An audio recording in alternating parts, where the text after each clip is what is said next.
బాబాయా? బాబాయ్ ఎక్కడున్నారు? ఇక్కడికి రాలేదే? అవునమ్మా, తీసుకురావచ్చు.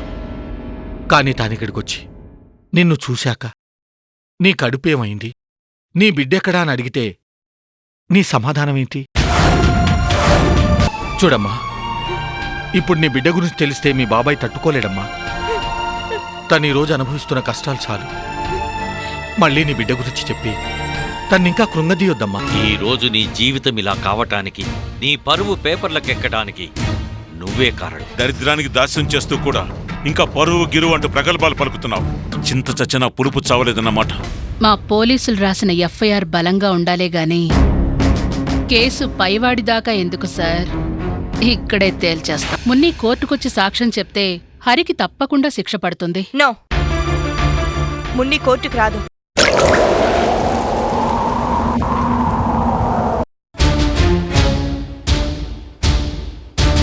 మున్ని సాక్ష్యం చెబుతుంది.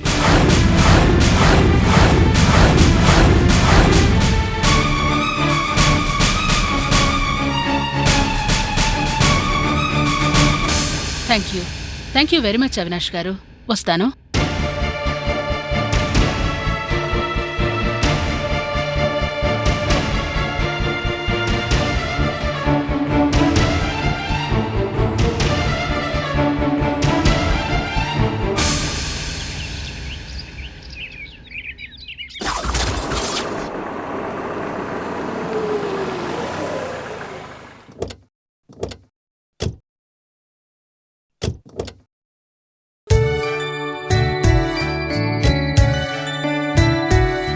నేను ఇప్పుడే వచ్చాను సార్. బాగున్నారా? బాగున్నాను సుందరం. ఇప్పుడే వచ్చాను కాబట్టి రెడీ అయ్యి నేను ఆఫీస్కి వచ్చేస్తా. ఓకే మేడం బాగున్నారా? బాగున్నాను. ప్రయాణం బాగా జరిగిందా? మా ప్రయాణానికి చాలా బాగా జరిగింది. ప్రకృతి సౌందర్యాన్ని చూస్తుంటే మనసు పులకరించిందనుకో. ఏమీ అందో ఆ దృశ్యాలు ఇప్పటికీ నా కళ్ళ ముందు మెదులుతూనే ఉన్నాయి. ఇన్ని రోజులు ఎలా గడిచాయో తెలియడం లేదు. ఇప్పుడే వచ్చాం. అవును, ఇంట్లో వాళ్ళంతా ఎలా ఉన్నారు? కావ్య, వాళ్ళ ఆయన? అవును, మా బావగారేమైనా మళ్ళీ కొత్త ప్రాబ్లం క్రియేట్ చేయలేదు కదా? సుందరం గారిలో ఈ రకమైన ఆందోళన నేనెప్పుడు చూడలేదే. వాళ్ళింట్లో ఎవరికైనా ఏదైనా ప్రాబ్లం వచ్చిందా? లేక మొన్న వేసిన ఏపీ ప్రాజెక్ట్ టెండర్లో ఏదైనా లోపాలున్నాయా? ఉన్నా అంతదానికే సుందరం గారు ఇంత ఆందోళన చెందరే. సుందరం గారు!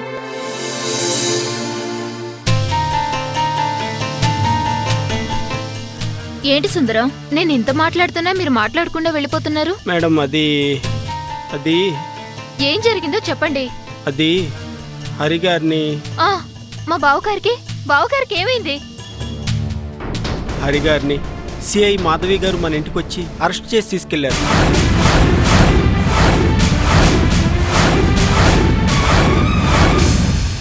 నేను వింటున్నది కళ నిజమా?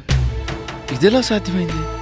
మొత్తం రాష్ట్ర రాజకీయ అధికార యంత్రాంగాన్ని తన గుప్పిట్లో పెట్టుకుని శాసించే అన్నయ్య ఒక మామూలు సిఐ ఇంటి నుంచి అరెస్ట్ చేసి తీసుకువెళ్ళడమా? అన్నయ్యను అరెస్ట్ చేసి తీసుకువెళ్లారంటే ఏదో బలమైన కారణమే ఉండుంటుంది. బావగారిని అరెస్ట్ చేశారా?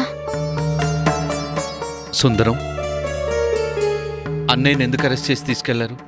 ఎవరో పీటర్ అంట, హంతకుడంట, మరణ వాంగ్మూలం ఏదో అని సిఐ గారు చెప్పారు. నాకు సరిగా అర్థం కాలేదు సార్. మొత్తం మీద అరెస్ట్ చేసి తీసుకెళ్లారు. ఏమైంది? అసలు అన్నయ్యను ఎందుకు అరెస్ట్ చేసి తీసుకెళ్ళుంటారు?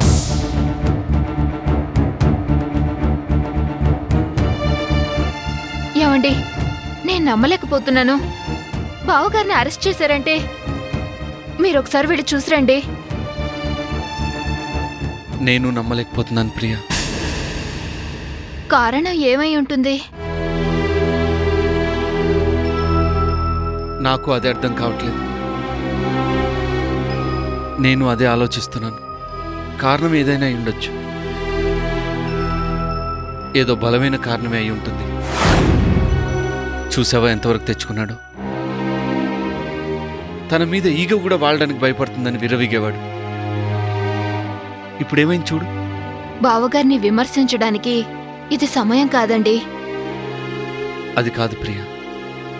తన ముందు ఏ శక్తి కూడా బలాదూరని హుంకరించేవాడే. చట్టం తన చుట్టమంటూ మిడిచిపడేవాడు కదా.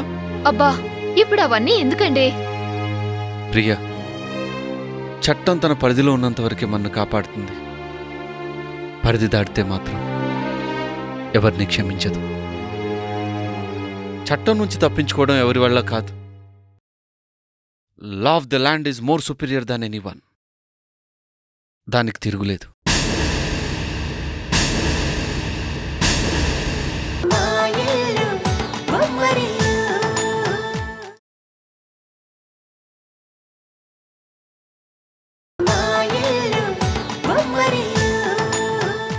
చట్టం నుంచి తప్పించుకోవడం ఎవరి వల్ల కాదు. Law of the land is more superior than anyone. దానికి తిరుగులేదు.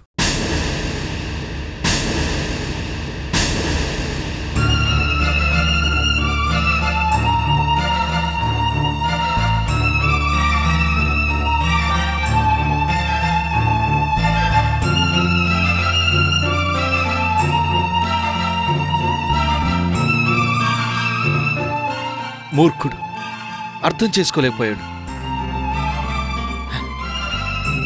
ఫలితం అనుభవిస్తాడు.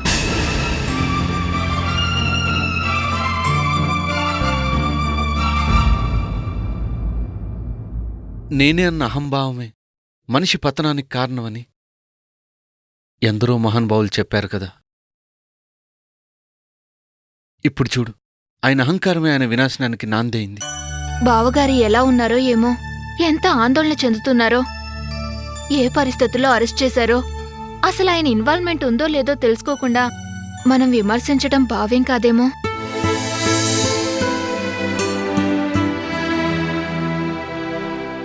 ఎంతైనా మీకు అన్నయ్య, మన కుటుంబంలో మనిషి, పైగా మీ తోబుట్టువు. ఈ కష్టకాలంలో బావగారికి మనం అండగా ఉండాలి. ఆయన్ని ఇబ్బంది నుండి బయటపడేలా ప్రయత్నించాలి. ప్రియా, గతాన్ని అంత సులభంగా ఎలా మర్చిపోగలిగావు?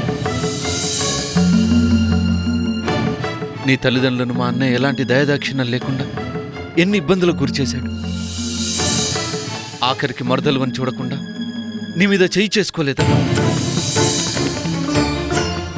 నిన్ను, నీ కుటుంబాన్ని అంతలా అవమానించిన అన్నయ్యని నువ్వెలా అభిమానించగలుగుతున్నావో నాకు అర్థం కావట్లేదు.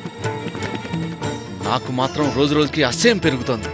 అబ్బా, ఎవరో ఏదో తప్పు చేశారని మనం కూడా అలాగే ప్రవర్తిస్తే వాళ్ళకి మనకి తేడా ఏముంటుందండి? చూడండి, బావగారేదో ఆవేశంలో అలా ప్రవర్తించుంటారు. రాను రాను తన తప్పులు తానే తెలుసుకుంటారన్న నమ్మకం నాకుంది. ప్రియా, నువ్వెంత చెప్తున్నా నేను ఆయన ప్రవర్తించిన తీరును మర్చిపోలేకపోతున్నాను. ఆయన కర్మకు ఆయన వదిలేస్తేనే మంచిదనిపిస్తోంది.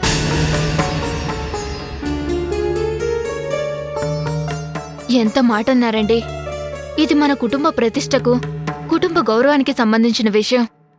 మన మధ్య ఎన్ని విభేదాలైనా ఉండవచ్చు, కానీ బయటవారికి మాత్రం మనమంతా ఒకటిగానే ఉండాలి.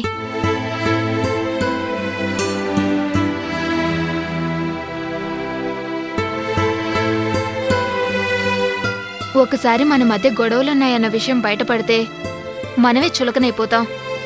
దాన్ని ఆసరాగా తీసుకొని మన వ్యాపారాన్ని దెబ్బతీసే ప్రమాదం ఉంది. మీ అన్నయ్య ఎంతగానో శ్రమించి ఎవరూ లేని మీకు అండగా నిలిచారు. అన్నీ తానై మిమ్మల్ని ఇంత పెద్ద బిజినెస్ మ్యాన్గా చేశారు కదండి.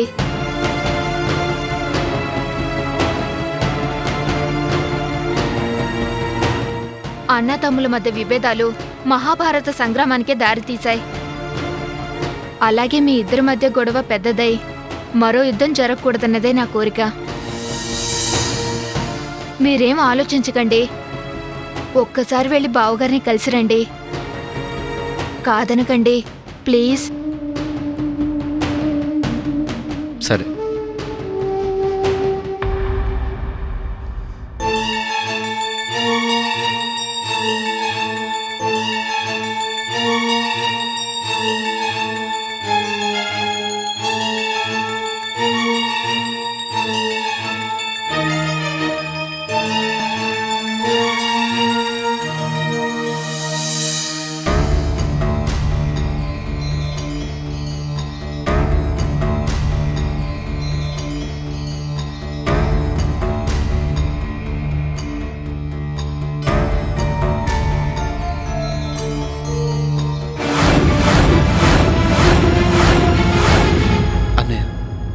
ఆఖరికి నిన్నిలా ఇక్కడ చూడాల్సి వస్తుంది అనుకోలేదు. నేనెన్నిసార్లు చెప్పినా విన్నావు కాదు. అడ్డదారులెప్పుడూ దొడ్డిదారులేని. దారి తప్పెగ్గాని తెలీదు గమ్యం దూరమైందని. నీ హోదా, ఐశ్వర్యం నిన్నివాళ ఈ స్థితికి రాకుండా చేయలేకపోయాయి. మనిషి ఎప్పుడూ నేల విడిచి సాము చేయకూడదని ఇప్పటికైనా తెలిసిందా? ఏంట్రా ఏదేదో మాట్లాడుతున్నావు? ఈ అడ్డదారులు తొక్కకుండానే లక్షాధికారి కోటీశ్వరుడు కాగలడా? ఓటరు రాజకీయ నాయకుడు కాగలడా? ఈ సాములు, కసరత్తులు, బల ప్రదర్శనలు నాకు మామూలే. బిజినెస్ అనేది ఒక ఆట. ఆడడం, ఆడించడం తెలుసున్నవాడే నాలాగా ఛాంపియన్ కాగలడు.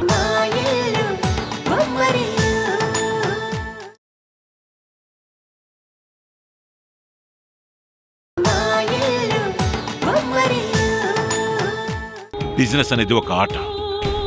ఆడడం, ఆడించడం తెలుసున్నవాడే నాలాగా ఛాంపియన్ కాగలడు. ఛాంపియనా? ఎందులో? నిన్ను చూసి ఎలా జాలిపడాలో తెలియటం లేదు. ఈరోజు పోలీస్ స్టేషన్ లాకప్లో ఉన్న నువ్వు ఈ అవమానాన్ని, పరాభవాన్ని ఎంత ఈజీగా తీసుకుంటున్నావో చూస్తే పతనానికి ఎన్ని పాకుడు మెట్లున్నాయో తెలుస్తుంది. పాతాళానికి జారిపోయినా అదే గొప్ప విజయం అని అనుకుంటున్నాం. నీ నేర ప్రవృత్తి నిన్నెంత మత్తులో ముంచుతోందో ఇప్పటికైనా తెలుసుకో. ఏంట్రా నీతి సూక్తులు చెప్తున్నావు? నా కళ్ళ ముందు పుట్టినవాడివి నాకే పాఠాలు చెప్తావా?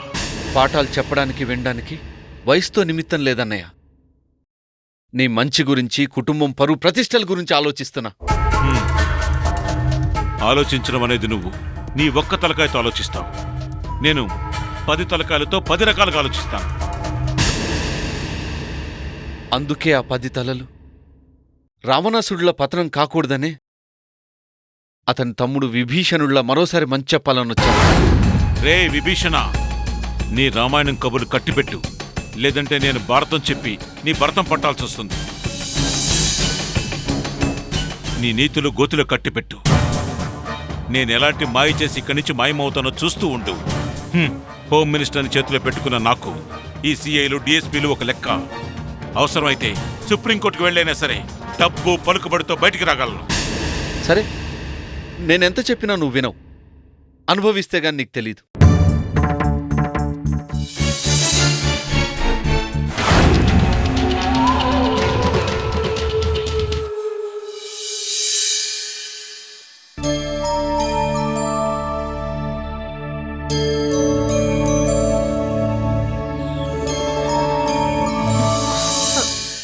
ఏమండి, బావగారు ఎలా ఉన్నారు?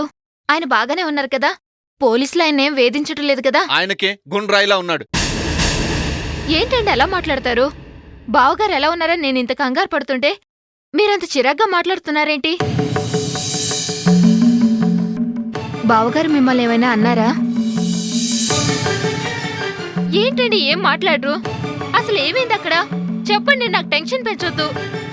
చేసుకున్న వారికి చేసుకున్నంత మహాదేవాన్ని ఊరికే అన్నారా? చేసుకున్నాడు, అనుభవిస్తున్నాడు.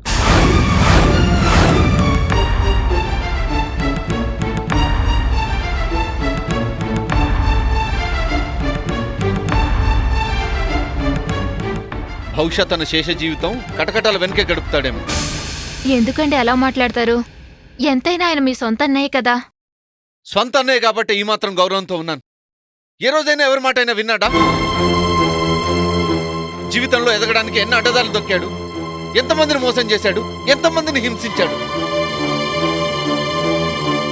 అవునండి, మీరన్నది నిజమే. ఒక దశకు ఎదిగిన తర్వాత ఆపాడా? లేదే.